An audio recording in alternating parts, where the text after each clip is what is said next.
Good afternoon, everyone. Welcome to Mining Your Log Files, made simple. My name is Tite, and I'm a software architect from a company in Durban called Code. I also happen to be the founding member and one of the directors. This is my third DevConf, and I actually have a YouTube channel here, which has a post-recording of the other two DevConf talks, if you'd like to go and take a look at what that content was. All right. So log files, for a long time, log files have always held a lot of information, but trying to extract that information has been what was once a trick. It was almost like you were this wizard with black art trying to extract the information out of a log file. And today, hopefully, we're going to walk through it and demystify actually taking the information out quite quickly. All right, so if you haven't seen my tweets today, if you've attended any of the talks that I've done in the past, you know that I like to trade beer for questions. If you ask me a question, or I ask you a question and you answer, you get a ball, bring the ball in, and we'll trade it for a beer. I want to encourage some questions during the talk, but this is we've got a lot to cover, and there's not a lot of time. All right, so if we could keep the questions to the end. But if you have something pressing that is so confusing that we can't move forward, just put up your hand, ask the question. All right, so as a software architect, I like looking at architectures, and I actually keep a model of this building on my desk to remind me that I need to try and make my systems a little bit more transparent. And this building is actually very transparent. If you're on the inside, you can see outside, and if you're on the outside, you can see inside. And I'm hoping that the theme, well, I would like this to be the theme for my talk, is transparency. How do we get transparency inside our organization? How do we get transparency through what we're actually doing? As a question for a trade for a beer, does anybody know what that building, what the name of that building is? Sorry? Transparency. No. Good call. There's a hand there, Tim. My house. It's actually called the Farnsworth House. And I guess if nobody knows that it's the Farnsworth House, we wouldn't know who the architecture was. So I'll keep those beers. I'll have them for another question. All right, so the goals of this talk is to introduce the Elk Stack, because that's the stack that I'm going to be using to actually mine the log files. So I want to just give everybody a bit of an understanding of what is the Elk Stack. And then, because sometimes these stacks are quite difficult to configure, we're going to walk through using Docker to actually use these, and we'll look at how we get Docker set up. And then we'll do a simple log import. Got to start simply to see how the whole thing hangs together. And then we're going to start getting into a more complex log import. The simple log import uses some nifty, neat, built-in Linux transforms, but a lot of us use Microsoft technology, so we're going to do a more advanced log transform with an IIS log and actually unpack how we do that. And then, because I have this love-hate relationship with Kibana, I'd like to introduce you to Grafana, just to show you some of the alternatives that you've got to stick on top of the stack. And then also take a look at how we can get system metrics out of the systems that we're developing. All right, moving on. I just need to keep track of the time, guys. So this is the Elk Stack. All right. Central to the Elk Stack is Elasticsearch. That is the container that's going to keep all the information. It indexes the information, analyzes and stores the information. On top of that, we have this tool called Kibana, which allows us to visualize that information, create indexes, and then on top of that, visualizations of the information that we'll look through, and we're going to create a few visualizations today, so we'll walk through that. And then it allows us to put some dashboards, which is a combination of visualizations together so that we can see things neatly clustered together. At the bottom here, we have this tool called Logstash. Logstash is essentially, I don't like to use the tool in this term, but it's essentially an ETL tool. It imports data, it gives you an ability to push data to it or for it to ingest its data, transform the data using some neat transformation techniques, and we'll take a look at that, and then pump the data back out to a number of different data stores. In this particular case, we're going to be using Elasticsearch. We also have these little lightweight applications called beats, which are used to push information to Logstash or directly into Elasticsearch. And we'll take a look at the flow of information when we start looking at the next slide. On the side here, we have this XPack extension, which gives us security, alerting, monitoring, reporting. And then if you're really, really brave and have a deep pocket, then you've got graphing and machine learning built inside it. So it's starting to analyze your logs and actually learn what's actually happening underneath the hood. I'm not going to show that because it's under the Platinum product, and I actually wanted to show an open source combination of this so that you can get started without actually having to reach into your pockets. So the open source stack, which we'll do in the first demo, really uses these elements together, and then we're going to look at the free pack, which you just have to license, just mail Elastic, and they'll give you a license for a year, and then you just keep mailing them year after year. That'll give you an extension to the XPack, and a couple of additional features. The problem is that monitoring, alerting, and reporting are quite dumbed down in the free version, and it's one of the reasons why I have this love-hate relationship with Kibana, because we've got other tools that will help us do that. So moving on. This is a flow of where the data is coming from. So we have these applications called beats, and we have a packet beat, which can look at network traffic. We have a file beat, which takes general files and just pumps them line at a time into Logstash. We have metric beats, which can look at the metrics inside the system. We'll take a look at those today. And then we have WinLog beats, which take a look at some of the Windows log files and actually ship them in their events and things like that. All right. There's also health beats and a couple of others that I haven't included on this diagram because it's quite a deep stack. Right, those ship either to Elasticsearch or generally to Logstash, and Logstash will parse the information and transform it and then ship it into Elasticsearch, and from that point we can visualize it inside Kibana. All right. Sorry.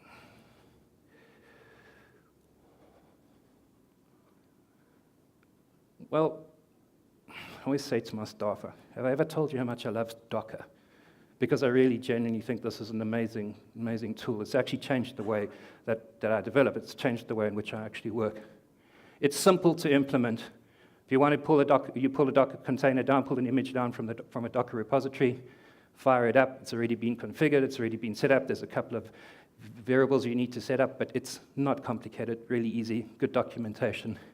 It's really easy to configure, and this Elk Stack that we're going to put together today, I'm going to show you how easy it is to configure it. And it's super lightweight and fast, because while we're doing this demo, there's going to be a number of different Elk Stacks running on my machine, and the machine's not really going to skip a beat too much, so lightweight and fast. All right, we're going to get started. This is the real guts of it, and this is where we're going. To start off with, we need to pull some Docker container images off the Docker store, and I'm not going to do this in a live demo, because that's, I don't know, yeah, suicidal is a good word for it. All right, but there's some tricks here. Docker, the Elasticsearch are no longer supporting the images inside Docker Store or Docker Hub, depending on how you know it. Right, so you're going to pull the information directly from Elasticsearch. Those are the URLs, and I'm making my slides available, so that's exactly why I put it in there. This is for the open source stack, and this is for the standard free stack, which you'd have to register for 1 year.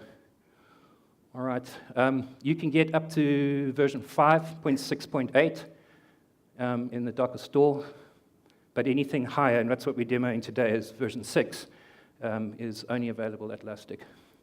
We're also going to do a Grafana, and I'm doing a beta version of Grafana, so that's what we're pulling. There's a little bit of a trick, and it trips me up every single time, so I thought I'd put it in the slide for everybody to get an idea. There's this variable on a Linux environment. You need to have that variable set to that amount or higher, otherwise Elastic goes, I don't know how to work, because its way of saving files requires this max map count to be a little bit higher. All right, I don't want to go there just yet.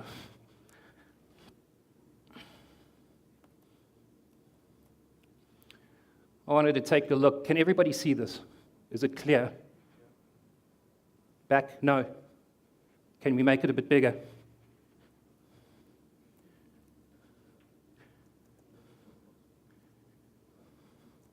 Bigger? Okay to see? All right.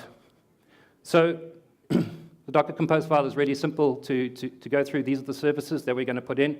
We're going to put an Elasticsearch open source. That's what the container is going to be called. It's going to use this particular image that we've downloaded.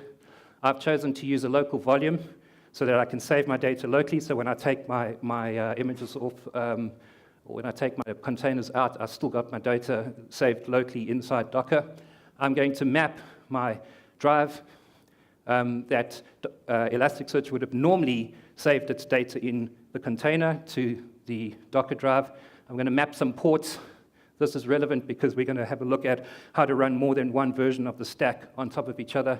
So the internal port for Elastic is 9200 and 9300, and I'm just going to map the internal port with that external port number. And I'm going to create a network so that all of these containers are running on the same network and they can talk to each other and they can't hear anything from other Docker implementations of Elk that are actually running. So Kibana's just got a couple of additional environment variables that I need for Java, and I've got to tell it exactly where to go for Elasticsearch because I'm on this particular network. So the container name and 9200. The rest is on its particular network. And then logstash.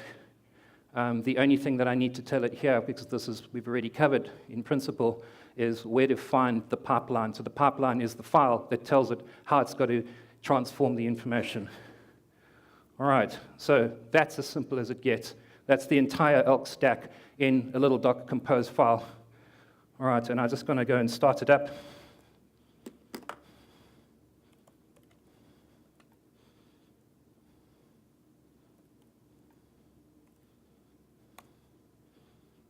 Okay, it's going to quickly start up, and while that's booting up and doing its thing, we're going to quickly move on to what this demo is all about. So in this demo, I'm going to start an open source implementation of the Elk stack, because the amazing part of this entire Elk stack that we're looking at is that it's actually free. This is really easy to get into. We're going to ship some files. It's just going to be a quick 100-line file, because we don't want to get into too complex situation, especially when we're first looking at it. We're going to do a simple Grog filter. This is a means, or this is a filter that we use inside Logstash. It'll make a little bit more sense when we get to it. We're going to do a geo-IP transform. So this is going to take the geo-IPs that we have, and it's going to do a lookup and then get us country, region information. We're going to create an index, and then we're going to create some quick visualizations for a dashboard.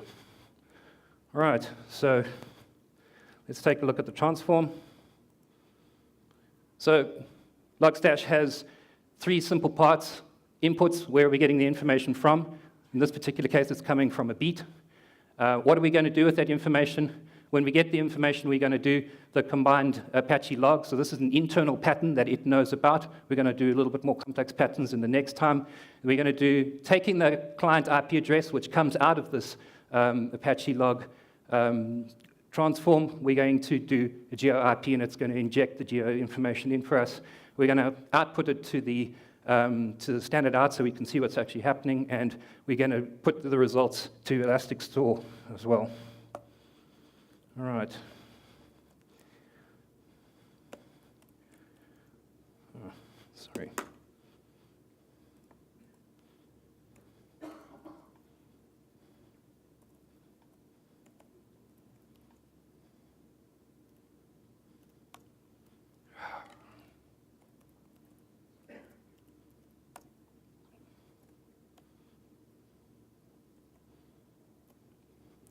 All right, so we've done an export quickly. All right. Sorry, I'm battling without my glasses. All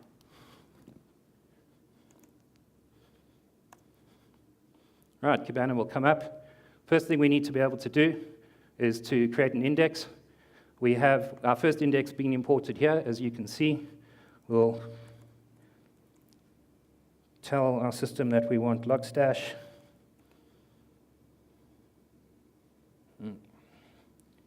All right, the other thing we need to do is tell it what time index we're actually using, and we've created our first index. If we go off to the Discover, we will now see our data has been imported. We can visualize some of the detail in its raw format, so there it is, and there's some really interesting geo information that's already been imported for us. But this is really difficult to actually digest, so why don't we just create a quick visualization. So I want to be able to go to a coordinate map, go into Logstash, go into geofiles, do a quick Logstash implementation, do by geocode, run the map, and there we go. We have, let's just quickly save this.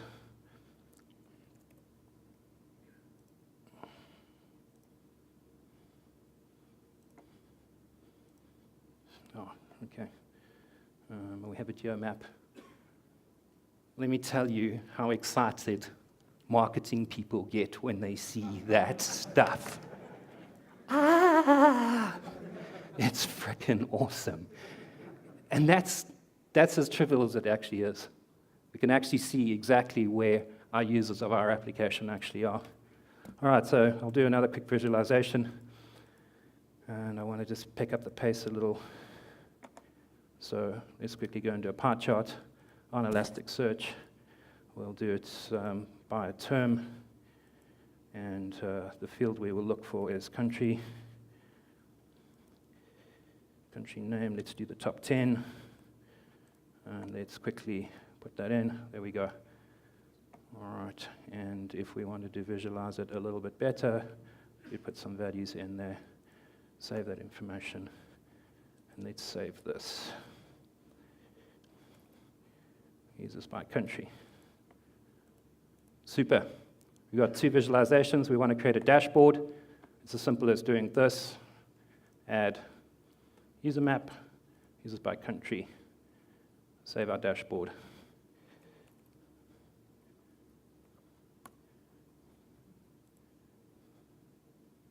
Done. How freaking awesome is that? I don't know. That's free. I'm sorry. Like, nobody's excited, guys. All right, let's take this one down. Let's do something a little bit more. Because you guys are going, oh, I think you tricked me. I honestly think you tricked me. All right, well, so we'll close this down. We'll start looking at a more complex implementation. It's just, it is a bit.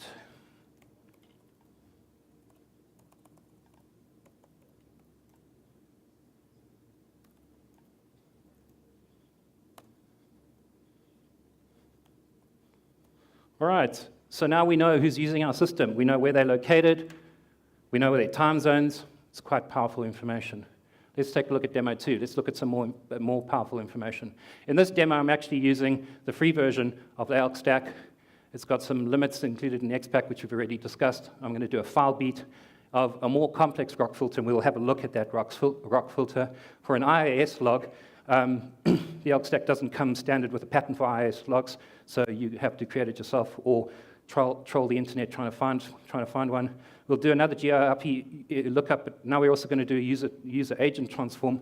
So inside our log, there's a user agent file, and if you've ever had a look at those log files, it's got Mozilla plus /whack, a whole variety of information. That's information that tells me who the browser is, what device we're on, and what the OS is we're actually using. So we're going to do some visualizations with that. We'll look at some additional log transforms, and then we're going to import some visualizations and dashboards because there's a lot we could look at in the file. Right, let's move on.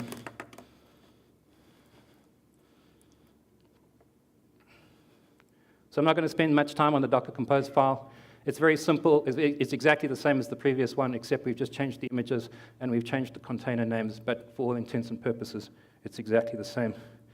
It's up and running. I'm going to do a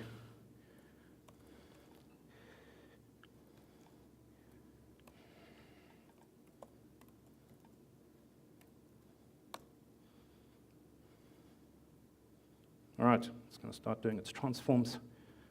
I don't want this one anymore.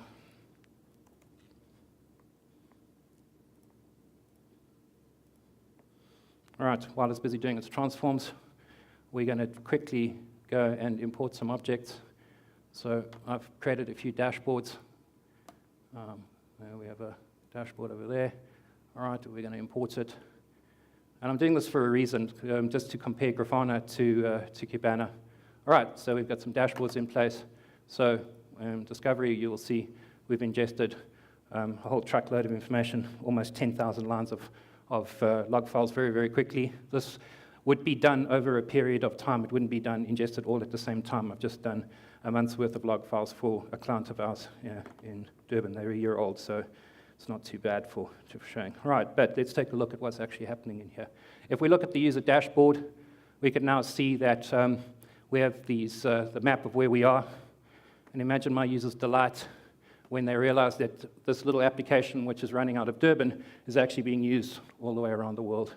Super, super exciting. But they weren't so super excited about local content, international content. They were more concerned about their local footprint. And there's the local footprint in South Africa, so they could start to see who's using their application and what they're actually doing. That's awesome. Like, I don't know, I mean, if you haven't interacted with marketing sorts a lot, like, those guys go wild for this. People outside of the South African borders, where are they? They're in the United States. They're in Egypt, China, Taiwan, Russia. Want to know exactly where they are in the United States? Well, they're in California, Virginia, Washington, Texas. Like, frickin'. I'm sorry, this is super, super powerful. All right, going into some other dashboards. What are these devices, what are they using? Well, this is important for the dev team to know. I mean, I'd really want to know if somebody's using a BlackBerry. Like, I don't know about you guys, but flip, a BlackBerry. And we're going to look at it just now. There's actually somebody using Windows 95. No, that's super, super cool. All right, so we've got devices. We want to know what browsers people are using. I mean, how many of you have had this problem where you've got to figure out what the browsers are? Like, which versions?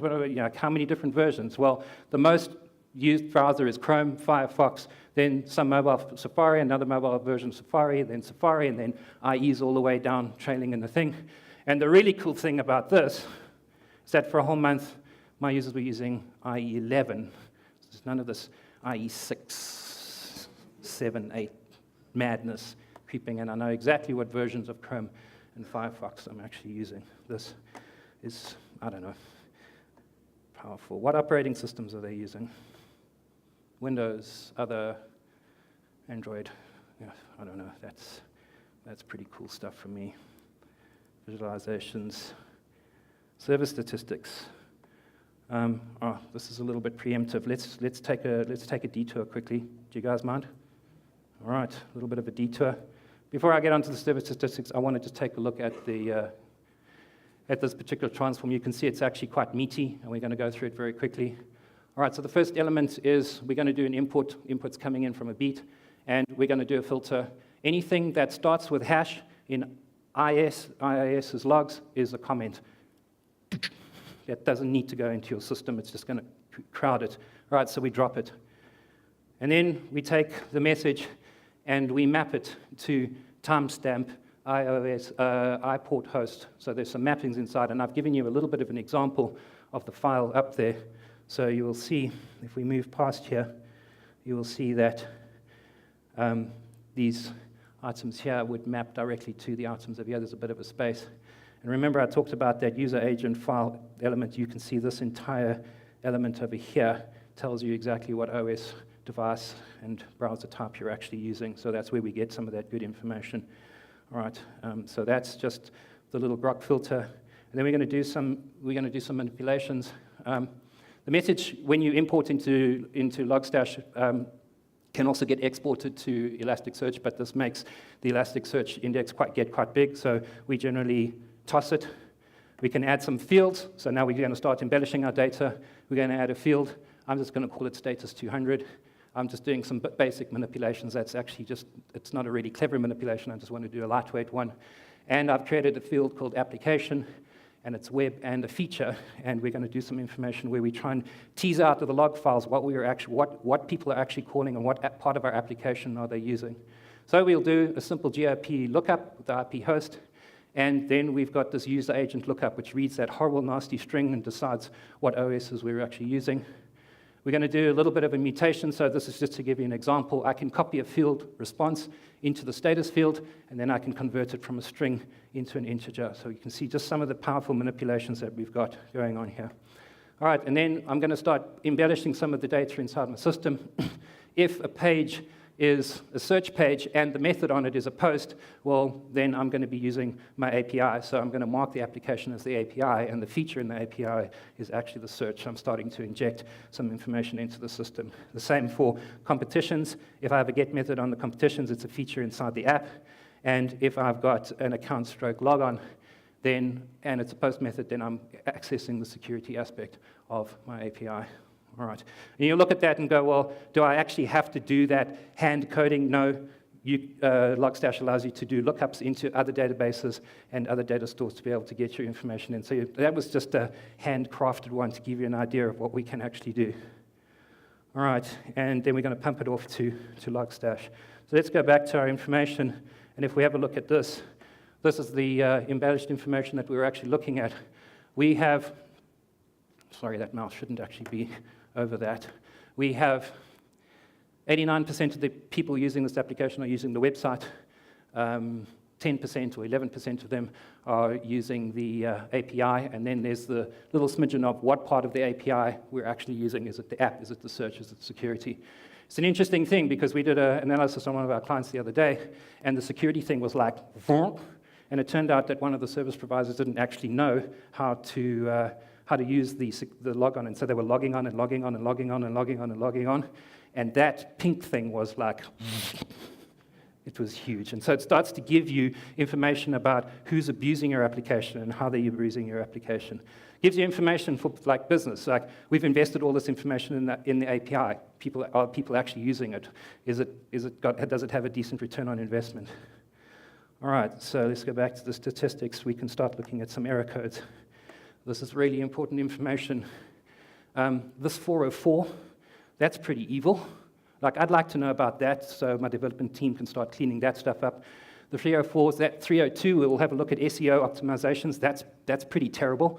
So this is really great to be able to start to see the information inside our system. If we start looking at SEOs, we want to know which bots are crawling us. Well, there it is. Those are the bots. It's a repeat. The response codes are a repeat, so we could actually understand. Just surface up the 404. 302s are a bit of a problem. Those redirects should actually be 301 so that there's a bit better search engine optimization. Which pages and where, how many times. That's really cool. And then also to know which pages are being crawled. And I don't know about you, but alerting min.js, jQuery, jQuery UI, like, I don't know if that adds to the search engine optimization. I have a hazard a guess, it probably doesn't. And so we've got to be thinking about how to lay out our pages better, but we've got that all out of the log files. How does that sound?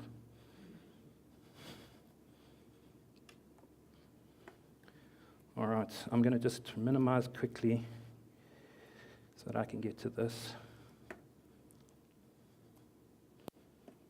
All right. But I have a love-hate relationship with Kibana, as I said to you. All right, and I would suggest if you start looking at this, I would suggest taking a look at Grafana. One of the reasons why it can draw data from multiple data sources, so it's not just Elasticsearch. Kibana really only works with Elasticsearch. Want to visualize data that's coming out of Prometheus or going into any other type of database, you actually want to start using something else that visualizes it. So Grafana.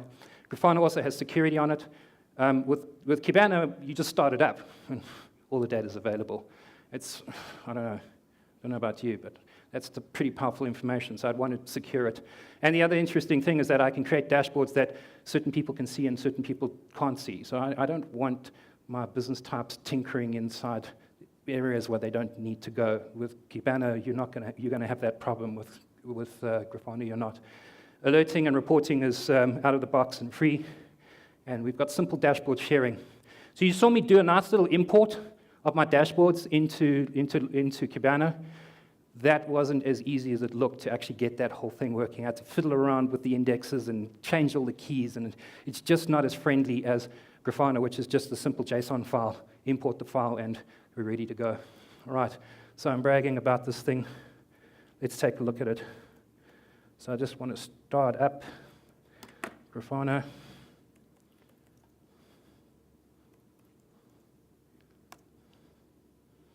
It's up. Quick and fast.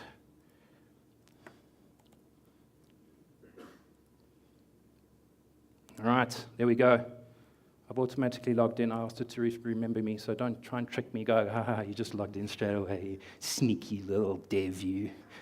All right, the really cool thing about this is I can tag all of my things, so I can actually cluster them together. I can group them in files.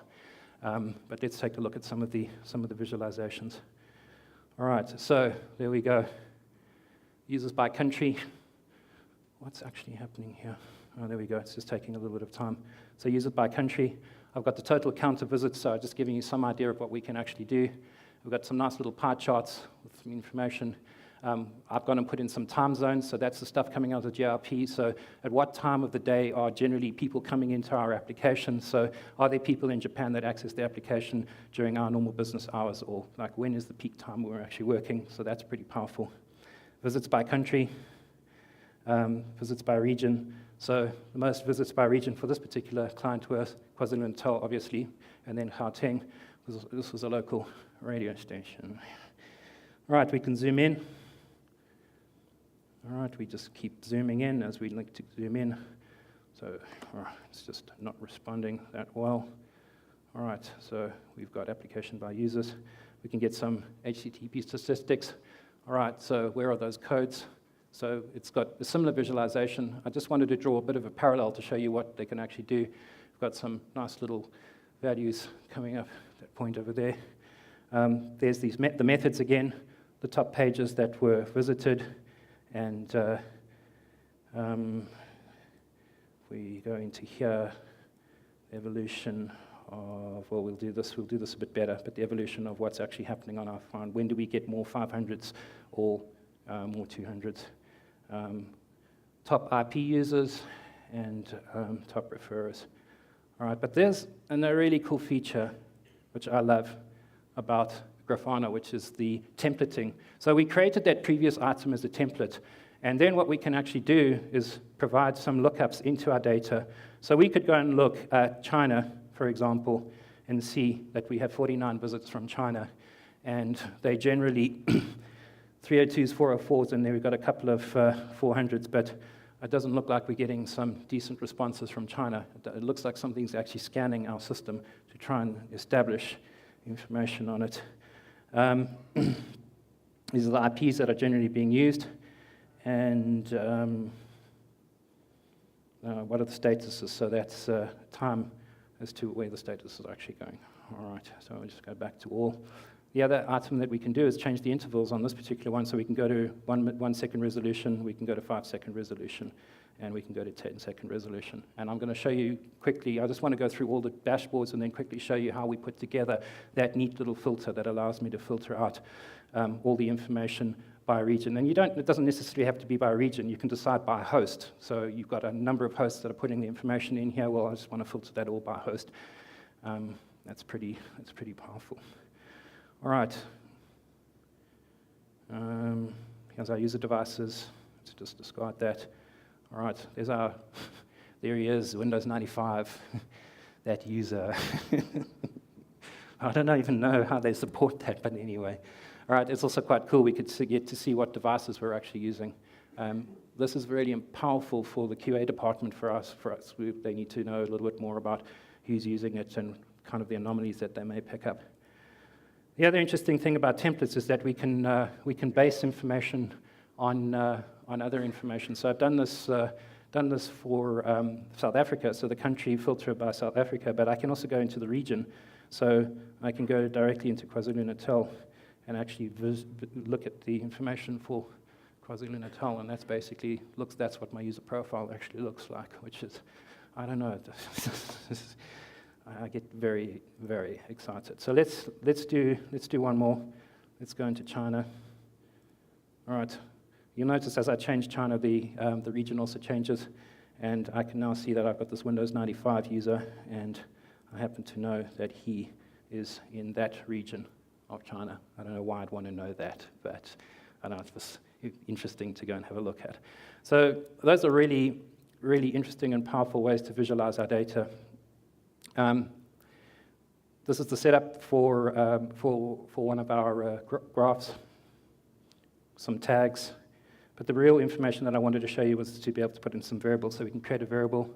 There's the country. It's just going to look into Elasticsearch and find the country name. And then I've got the region, which depends on the country. I get the region name, and depends on the country name. And so this all ties together, and I can actually filter it in. And then I've got my permissions, which I can put on top of that to restrict and stop people from getting into areas they are not supposed to be in. All right, we're coming in for a landing, and then we'll do questions.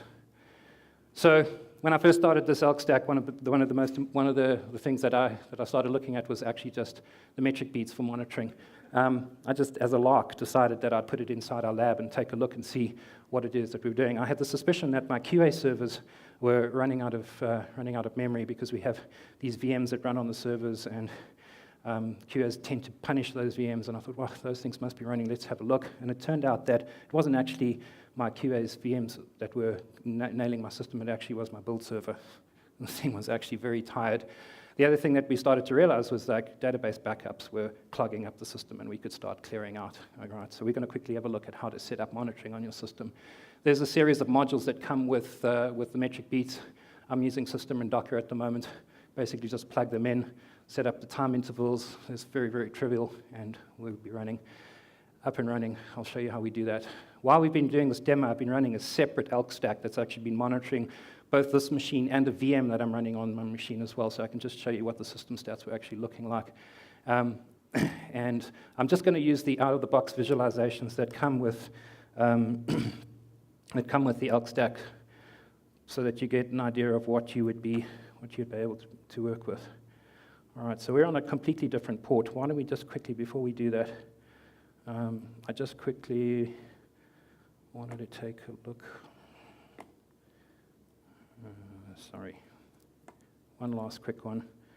I just wanted to point out that the volumes that we're saving our data to is different to the other volumes that we were using, and we were on our own network, so that these Docker containers are all talking within their own network, and they're not chatting across each other. Let's take a look at it's this guy over here. So out of the box, we've got some dashboards, and this is just a simple way to import them. All right, you'll start to see that I've got two hosts. I've got York, which is my VM, and I've got Boston, which is this local machine. There's the general memory usage, and if you wanted to see this auto refresh, I can auto refresh it every 5 seconds, and you can start to see the system usage and what's actually happening. And if we wanted to dive into York, we could actually see what's actually happening on that machine. We could see very low CPU usage, bit of memory usage, in and out of traffic. So that's really just going to be the log stash information, the metric beat pushing information back out, how many processes we've got running on our system. There's a log of what the CPU usage looked like for the whole time. I don't understand why the system load may not be under load. That's probably why this is not working. There's memory usage, who's using what and where.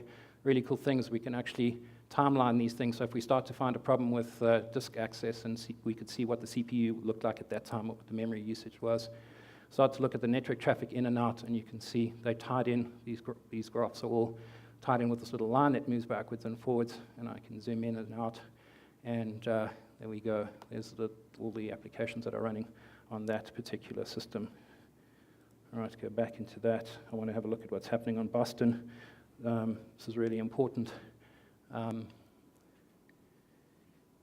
Why is it not showing that? All right. Boston, when I opened it up this morning, its disk usage, there we go. It's in orange here. Its disk usage is really high, and I nearly crapped myself. I was like, oh, Jesus, are these indexes actually pulling up too much information? Turns out they're not. It's all the VMs that I'm running on this machine, so I need to go and clean that out. But I'm starting to get some good statistics out of my system. There we go. There's the system load at 1 minute interval, 5 minute interval, and 15-minute interval, so we can start to see what's actually happening on that system. CPU usage, I/O, all the rest of what it is. We've got another overview here of Docker. So this is what's happening on this machine's Docker. Those are the different containers that are running. You can have a look at the memory usage, CPU usage, and we can have a look at the network usage of the different containers that have been running on this machine while I've been running. And that comes for free. Free. Nothing. You don't do anything. I don't know. Guys, is the energy low or something? I'm like...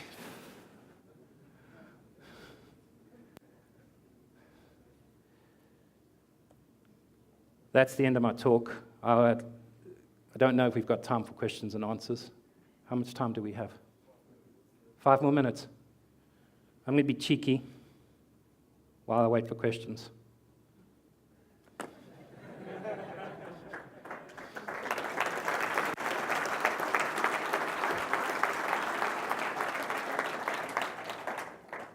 It's just been voted the best city to live in South Africa.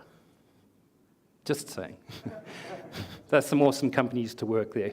Mr. Price, Derivco, SA Home Loans, Kaleido.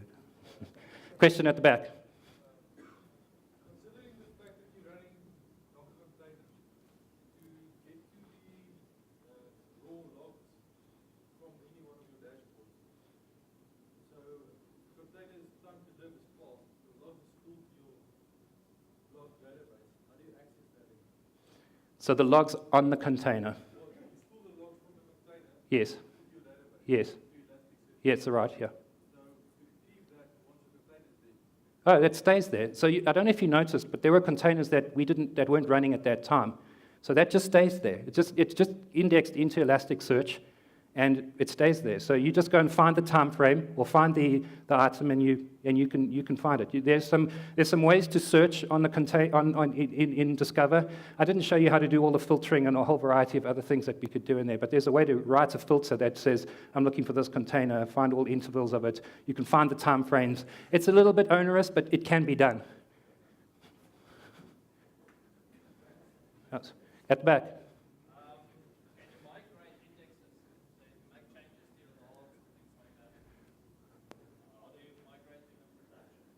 Can we migrate indexes? I haven't migrated my indexes, but I'll tell you what I do. I think there are ways to do it because you should be able to shard it between two Elasticsearch containers. Not containers, data stores. Can I give you a ball? Can I give you a ball? Oh, well caught. SA rugby cricket team. Anyway, just hold on. What I just wanted to say is when you start indexing this data, one of the reasons why you need to consider other ways of indexing the data, of looking at system stats inside your system. Elasticsearch uses a obscene amount of space on your disk, and you will end up using a little application that we run every 3 days or so called Curator, which just takes all the stuff that we don't need. We've got to find a better way to sort out the keeping that data for a longer period of time. Can I do at the back there?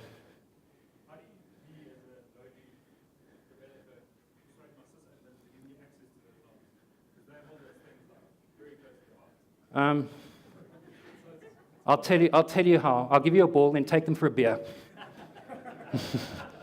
I'm lucky I don't have that relationship with my sysadmin, but I do understand why they would. But maybe it's time to show them these tools and spend some time with them. Question? Sorry, there was a question here, and then I'll come to you. Yeah. Yeah.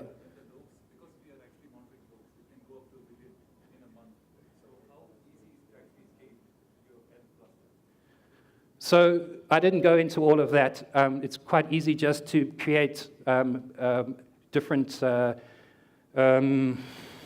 Elasticsearch shards and just push that information directly into that. It comes out of the box. So you just create nodes, and scale them out. Am I answering your question properly here? I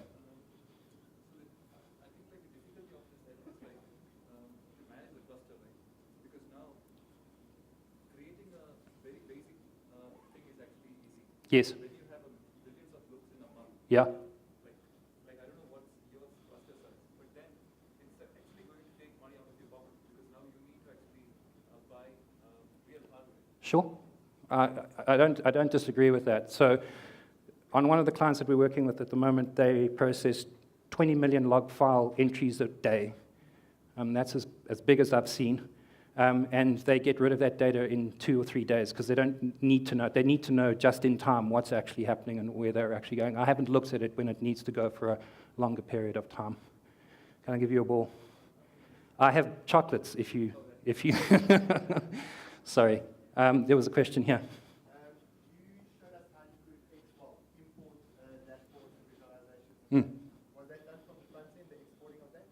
Because we're actually looking at migrating from Cabana 5 to Cabana 6 and exporting while migrating those dashboards is Yeah, I spent time 2-3 weeks ago trying to migrate dashboards from 5 to 6, and the whole API has changed. I'm just going to be waiting for some of the tooling and the structures underneath, because Kibana stores its dashboards inside Elasticsearch, but the indexes have all changed for some reason, and so it's going to be a bit difficult to pull those back out again.